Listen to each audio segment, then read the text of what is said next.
بسم الله الرحمن الرحيم. أتى أمر الله فلا تستعجلوه سبحانه وتعالى عما يشركون.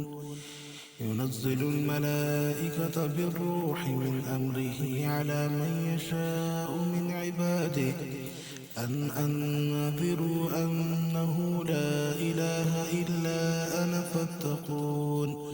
خلق السماوات والأرض بالحق تعالى عما يشركون. خلق الإنسان من نطفة فإذا هو خصيم مبين.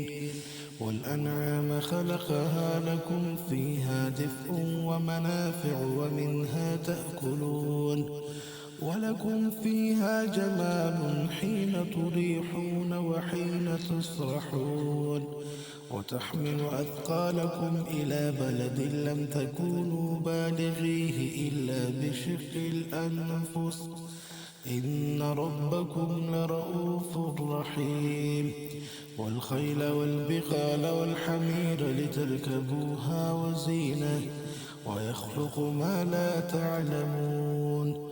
وعلى الله قصد السبيل ومنها جائر ولو شاء لهداكم أجمعين. هو الذي أنزل من السماء ماء لكم منه شراب ومنه شجر فيه تسيمون.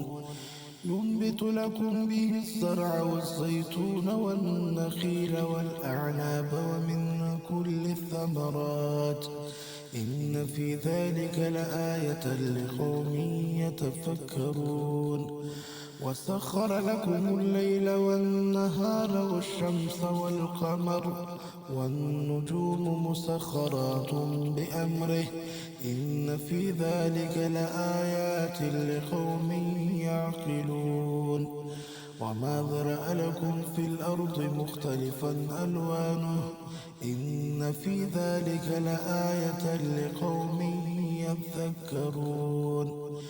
وهو الذي سخر البحر لتأكلوا منه لحما طريا وتستخرجوا منه حلية تلبسونها وترى الفلك مواخر فيه ولتبتغوا من فضله ولعلكم تشكرون. وألقى في الأرض رواسي أن تميد بكم وأنهارا وسبلا لعلكم تهتدون. وعلامات وبالنجم هم يهتدون. أفمن يخلق كمن لا يخلق أفلا تذكرون. وإن تعدوا نعمة الله لا تحصوها إن الله لغفور رحيم. والله يعلم ما تسرون وما تعلنون. والذين يدعون من دون الله لا يخلقون شيئا وهم يخلقون أموات غير أحياء وما يشعرون أيان يبعثون.